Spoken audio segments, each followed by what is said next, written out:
Hello all. This tutorial will demonstrate how to create views in Enscape. If you find a view while you navigate the real-time view from Enscape, you can create and save a view.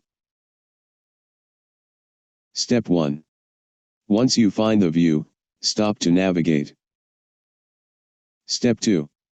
Click Create 3D View from the Tools panel. Step 3. Name the view. Step 4.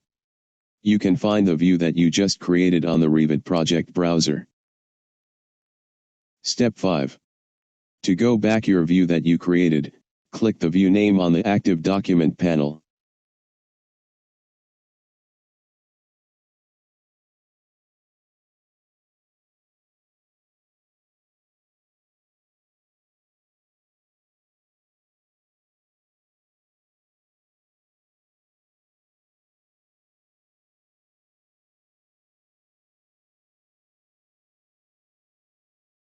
I hope this tutorial clarifies how to create views in Enscape.